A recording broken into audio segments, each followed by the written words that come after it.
Assalamualaikum to all of you. My name is Rahin. I read in class metric and today my presentation topic is simple harmonic motion. अब हम देखेंगे ये simple harmonic motion में हमारे पास सबसे पहले क्या है, पीरियडिक मोशन। पीरियडिक मोशन हम किसे कहते हैं, अ मोशन रिपीटिंग इटसेल्फ, यानी कि वो मोशन जो अपने आप को खुद से रिपीट करे।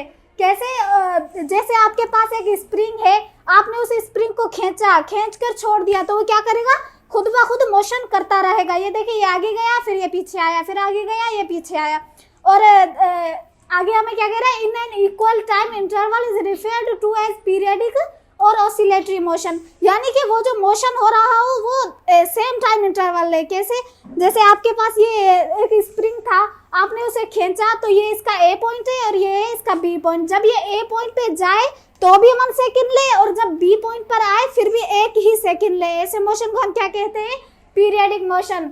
और सिंपल अगर आपसे कोई पूछे तो आप बता सकते हैं, पीरियडिक मोशन हम उसे कहते हैं जो मोशन खुद से हो और सेम टाइम इंटरवल ले। ऐसे मोशन को हम क्या कहते हैं, पीरियडिक मोशन। उसके बाद हमारे पास क्या है, सिंपल हार्मोनिक मोशन। अब सिंपल हार्मोनिक मोशन हमें क्या कहता है, when an object oscillates about a fixed position, mean position, its acceleration is directly proportional to its displacement from the mean position and is always directed from the mean position is called simple harmonic motion. अब simple harmonic motion हमारे पास सबसे पहले आप ये याद रख लें, जो ए होता है वो डायरेक्टली प्रोपोर्शनल होता है नेगेटिव ऑफ डिस्प्लेसमेंट के। कैसे, आप ये आपके पास एक स्प्रिंग है, सही है, ये अपनी मीन पोजीशन पर है।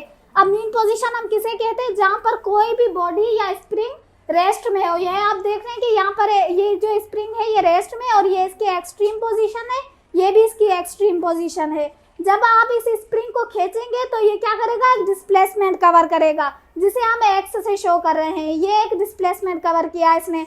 जब ये डिस्प्लेसमेंट कवर करेगा, जो इसकी जो एक्सेलरेशन है वो इस तरफ लग रही है। क्यों, क्योंकि जिस तरफ मोशन होगा उसी तरफ हमारी एक्सेलरेशन प्रोड्यूस होगी। तो इसकी एक्सेलरेशन है जो वो आगे की तरफ हो रही है, लेकिन जो इसकी मेन पोजीशन है वो पीछे है।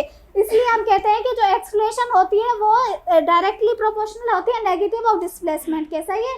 अब आपसे अगर कोई पूछे तो आप ऐसे ही बता सकते हैं कि सिंपल हार्मोनिक मोशन हम उसे कहते हैं कि किसी भी स्प्रिंग को डिस्टर्ब करने से वो खुद मोशन करे अपनी मेन पोजीशन के इर्द गिर्द। किसी भी स्प्रिंग को डिस्टर्ब करने से वो खुद मोशन करे अपनी मेन पोजीशन के इर्द गिर्द। आप ये देख रहे हैं कि ये इसकी मेन पोजीशन है और ये इसके इर्द गिर्द मोशन कर रहा है। ऐसे मोशन को हम क्या कहते हैं, सिंपल हार्मोनिक मोशन।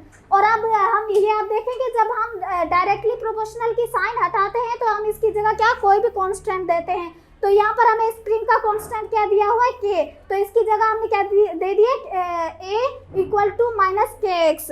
ये इसका फार्मूला है, आपको याद रखना है हमेशा। ये न्यूमेरिकल्स में भी यूज होता है। और हमेशा बेसिकली ये कहा जाता है कि जो सिंपल हार्मोनिक मोशन होता है वो स्ट्रेट लाइन में होता है। ये आप देख रहे हैं कि ये स्प्रिंग ये स्ट्रेट लाइन में ही मोशन कर रहा है, ये कोई सर्कल या स्क्वायर नहीं बना रहा है, ये स्ट्रेट लाइन में ही हो रहा है। ऐसे मोशन को हम क्या कहते हैं, simple harmonic motion. Thank you.